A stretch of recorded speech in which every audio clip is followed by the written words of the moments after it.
America ने Yemen में हवाई हमला कर हूती के बड़े कमांडर को मार डाला है। मारे गए हूती कमांडर का नाम अब्दुल नासिर अल कमाली है, जिसे हूती का इंटेलिजेंस विंग का चीफ बताया जा रहा है।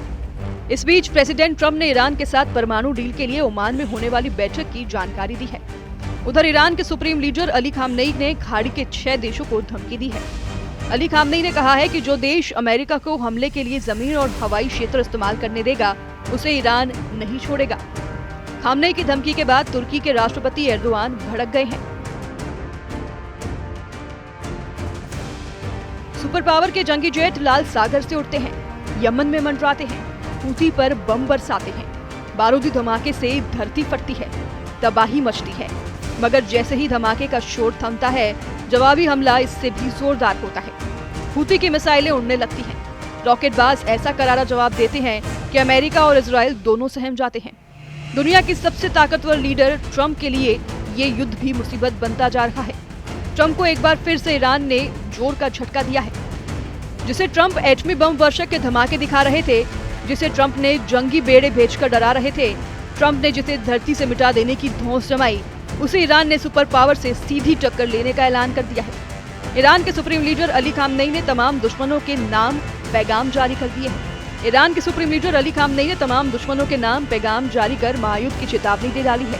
ईरान ने अपने लड़ाके फोर्स की तबाही के बाद उन सभी देशों को दहलाने का ऐलान किया है, जिन्होंने अमेरिका और इजराइल की मदद की है। अली खामनेई का दिमाग गर्म है।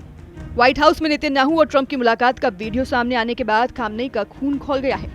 ट्रंप नेतन्याहू की सीक्रेट मीटिंग की डिटेल ने ईरान को युद्ध के लिए भड़का दिया है। नेतन्याहू के साथ मुलाकात के दौरान ट्रंप ने एक ऐसी बात कह दी जिससे बातचीत के बजाय युद्ध का माहौल बन गया है। एक तरफ अमेरिका ईरान समर्थक हूती लड़ाकों पर बमबारी रोक नहीं रहा, दूसरी तरफ ईरान की बर्बादी का प्लान सुनकर ईरान युद्ध के मूड में आ गया है। यूएस एयरफोर्स ने ईरान पर एटमी प्रोग्राम को लेकर डील का प्रेशर बनाने के लिए हूती लड़ाकों पर हमले जारी रखे हुए हैं। अमेरिकी सेना की सेंट्रल कमांड ने यमन की राजधानी सना हवाई हमले के वीडियो रिलीज किया है।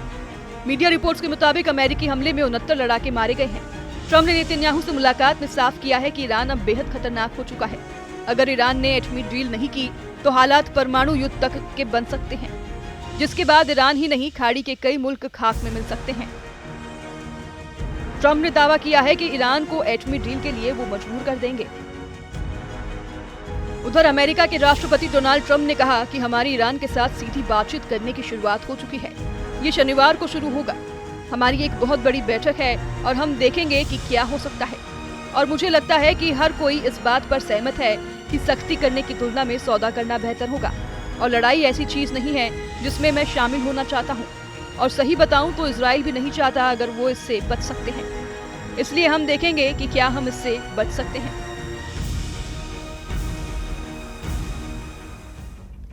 ट्रंप ने क्लियर कट कहा है कि ईरान को किसी भी कीमत पर एटम बम नहीं बनाने दिया जाएगा, जबकि ईरान है कि परमाणु हथियारों के कारखाने बंद नहीं कर रहा।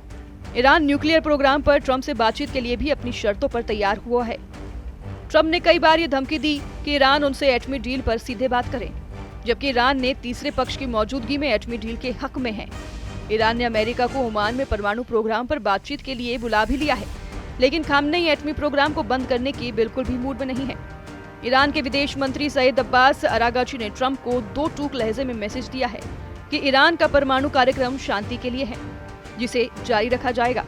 तो फिर ओमान में होने जा रही अमेरिका ईरान के मीटिंग में क्या होगा, जिसके लिए दोनों देशों ने हामी भरी है।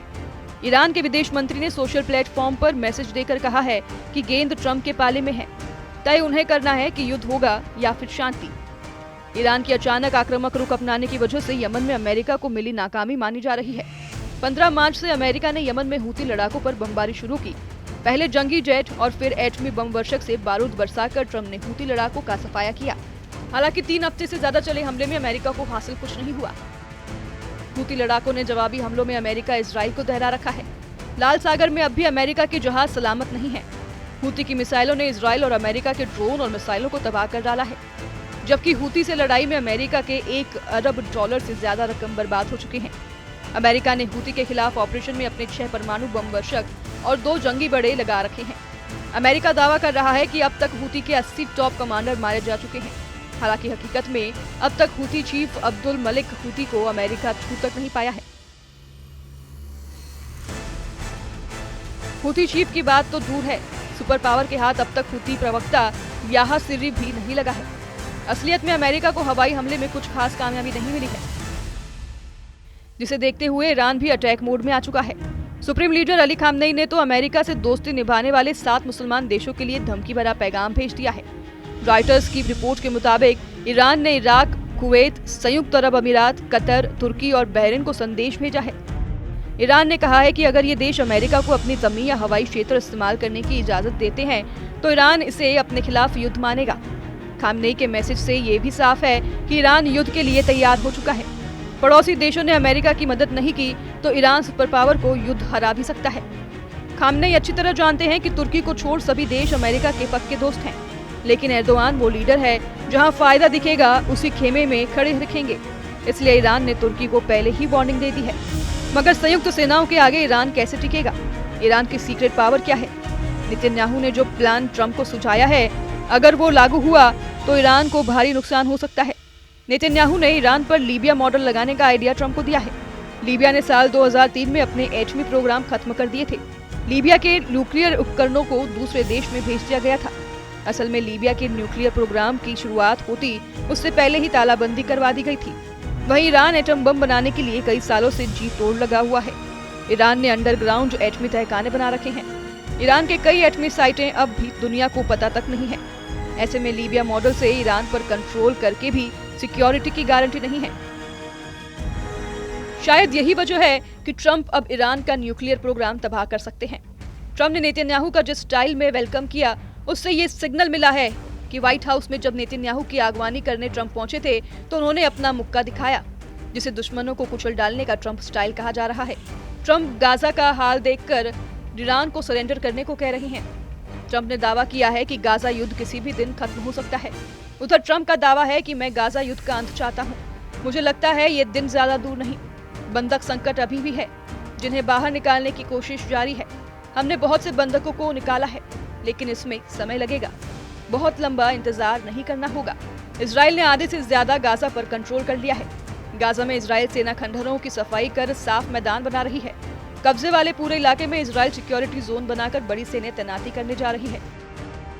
नेतन्याहू ने व्हाइट हाउस में एक बार फिर दोहराया है कि गाजा में ट्रंप रिवेरा बनाया जाएगा। ईरान के विरोध के बाद भी हमास को पूरी तरह से सफाया किया जाएगा। इन सब के बीच इजराइल के पीएम नेतन्याहू ने कहा कि हम लंच के दौरान भी कुछ देशों के बारे में बात कर रही हैं। मैं अभी उनके बारे में नहीं बताऊंगा, जो कह रही हैं आप जानते हैं। अगर गाजा के लोग जाना चाहते हैं तो हम उन्हें अपने साथ लेना चाहते हैं, और मुझे लगता है कि यह सही काम है। गाजा को दोबारा बनाने में कई साल लगेंगे। इस बीच लोगों के पास एक विकल्प हो सकता है। राष्ट्रपति के पास एक विजन है, दूसरे देश उस विजन पर प्रतिक्रिया दे रहे हैं। हम इस पर काम कर रहे हैं। मुझे उम्मीद है कि हमारे पास आपके लिए अच्छी खबर होगी। ईरान और उसके लड़ाका आर्मी के साथ नेतन्याहू और ट्रंप ने एर्दोआन की चालबाजी पर भी चर्चा की है। नेतन्याहू ने सीरिया में तुर्की की सैन्य तैनाती और सैन्य अड्डा बनाए जाने को इजराइल के लिए एक खतरा बताया है। प्रेसिडेंट ट्रंप से नेतन्याहू ने अपील की है कि एर्दोआन की साजिशों का खात्मा जल्द किया जाए। नेतन्याहू ने ट्रंप से ये भी अपील की है कि तुर्की को किसी भी कीमत पर F-35 जेट नहीं बेचे जाएं। ब्रिटेन के मिडिल ईस्ट आई ने बताया है कि नेतन्याहू ने तुर्की को F-35 multi role fighter jet बेचने के खिलाफ अमेरिकी विदेश मंत्री मार्को रूबियो से बात की है। रिपोर्ट के मुताबिक बेंजामिन नेतन्याहू पिछले 2 महीने से अमेरिकी विदेश मंत्री से गुजारिश कर रहे हैं। इससे पहले मार्च में फॉक्स न्यूज ने अपनी रिपोर्ट में बताया था कि ट्रंप तुर्की को F-35 फाइटर जेट बेचने जा रहे हैं, जिसकी एक शर्त रखी गई थी कि तुर्की रूसी एयर डिफेंस सिस्टम S-400 को हटाए, जिसकी खरीद के बाद ही ट्रंप ने जेट की डिलीवरी रोक दी थी। अब एक बार फिर जैसे ही एर्दोआन F-35 जेट हासिल करने के करीब दिख रहे हैं, इजराइल की टेंशन बढ़ गई है।